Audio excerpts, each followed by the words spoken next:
नमस्कार जय जगन्नाथ दर्शक बंधु आशा करछि आपण माने बहुत भलरे अछंती काइना मु आपण मानको हेल्दी खाइबा बनेबार टिप्स दउछि। सो ऑब्वियसली आपण माने प्रैक्टिस करिकि भलरे रहउथिबे। सो गोटे भौणी सौदामिनी भौणीकर कमेंट आसीथिला कि भाई आउ बिना तेल और बिना मसला रे टिके गोटे थर केबे कोबी बनेइकि माने सिखाओ।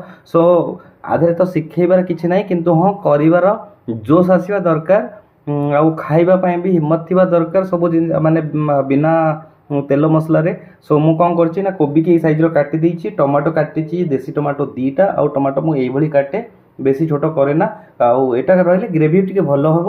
କଞ୍ଚା ଲଙ୍କା ମୋର ବହୁତ ଫେଭରାଇଟ୍। ସୋ ଦୁଇଟା କଞ୍ଚା ଲଙ୍କା ମୁଁ ଏମିତି ପେଟ ଚିରି କାଟି ଦେଇଛି, ଆକୁ ବନେଇଦେବି ବଢ଼ିଆ କରି ସବଜି। ମୁଁ ଆକୁ ଖାଇବି ଭାତରେ ଆଉ ମୋତେ ମିଳିବ ଭିଟାମିନ୍। ତ କୋବିରୁ ଅବଶ୍ୟ କେତେ ବେଶୀ ମିଳିବନି, ବଟ୍ ହଁ ଟିକେ ମାନେ ପାଟିକି ସ୍ୱାଦ ତ ନିହାତି ଲାଗିବ।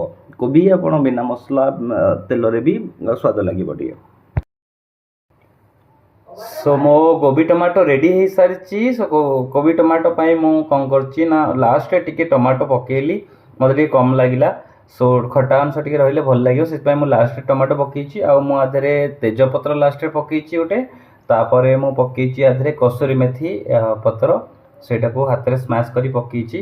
ଆଉ ବାକି ଯେତିକି ପାଣି ଦେଇଛି ଏଇଟାକୁ ମୁଁ ଏମିତି ରଖିବି, ଅଳ୍ପ ଟିକେ ଜଷ୍ଟ ପାଣି ଖତମ ହେବା ପର୍ଯ୍ୟନ୍ତ ଏଇଟାକୁ ମୁଁ ବଏଲ୍ କରିବି। ସୋ ये डायरेक्टली माने भात सहित खाइबा ପାଇଁ ମୁଁ ଏମିତି ବନେଇଛି।